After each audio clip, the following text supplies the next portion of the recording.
দাঁড়িয়ে আছে। মা ফাতেমা ডাকে, বাবা গো তোমরা দুইজন ডাক দাও গো, দেখি তোমরা ডাক দিলে নি আমার বাবা মাথা উঠায়, আর কত কাঁদবো, 3টা দিন বাবার পার হয়ে গেছে।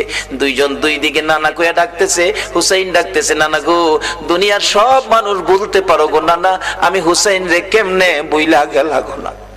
যে হাসাইন আর হুসাইনের মায়ায় আমার নবী হাসাইন আর হুসাইনকে দেখতে গেলেন খাতুনে জান্নাত ফাতেমাতুজ জাহরার ঘরে। যাইয়া দেখে দুই ভাই ঘরে নাই। ফাতেমার চোখের মধ্যে পানি ঝরতেছে। নবী জিজ্ঞেস করে, ফাতেমা রে কেন এইভাবে কান্দো? আমার নাতিরা কই? দুই নাতি না দেখলে আমার শান্তি লাগে না। ফাতেমা বলেন, বাবা গো আমি কাঁদতেছি কোন ব্যথায়। ঘরের পিছনে যাইয়া দেখেন গো বাবা, আজকে 3টা দিন পার হয়ে গেল, আমি ফাতেমার চুলায় আগুন জ্বলে না। আপনার আদরের দুই নাতি না খাইয়া থাকতে থাকতে পেটের খিদার যন্ত্রণায় ঘরের পিছনে গলাগুলি করে নানা নানা কইয়া কাঁদতেছে গো বাবা। আমার নবী পিছনে যাইয়া দেখে গলাগুলি করে নানা নানা কইয়া কাঁদতেছে। নানা গো পেটের খিদা গো নানা, সহ্য করতে পারি না। আমার নবী বেরিয়ে গেলেন। ঘুরতে ঘুরতে যাইতে যাইতে একটা ইহুদির বাগানে আমার নবী চাকরি নিলেন। কুয়ার থেকে পানি উঠাবেন, গাছের গোড়ায় পানি দিবেন, পানি উঠাবেন, 1 বালতি পানি 8টা, 1 বালতি পানি 3টা করে খেজুর, এইভাবে 8 বালতি পানি উঠাইয়া হাসাইন হুসাইনের মায়ায় আমার নবী বাগানে চাকরি পর্যন্ত নিয়েছে। এই ভালোবাসার হাসাইন হুসাইনে কষ্ট পাবে, এই কাজ আপনারা কইরেন না।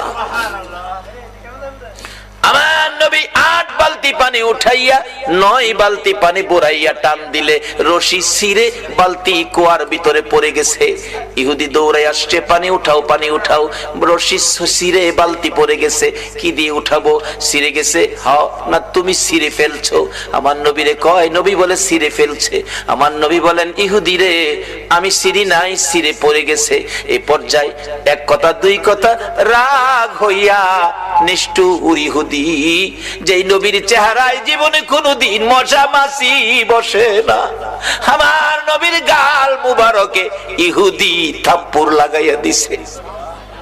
আমার নবী একটা চিৎকার মারছে, ইহুদি রে পেটের খিদা রে, আমার নাতিরা 3 দিন পর্যন্ত খায় না, আমি রাসূলও খাই নাই রে।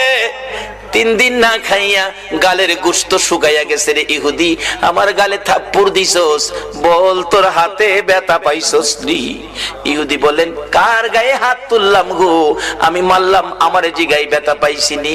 আমার নবী ডাকে, এরে ইহুদি আমার 8 বালতি পানির বিনিময় 24টা খেজুর দিবি? হ দেব, দে। আমার হাসাইন আর হুসাইন কান্দে পেটের খিদায়। 24 খেজুর লইয়া নবী রওনা হলেন, চলে যাবেন নাতিদের খাওয়ানোর জন্য।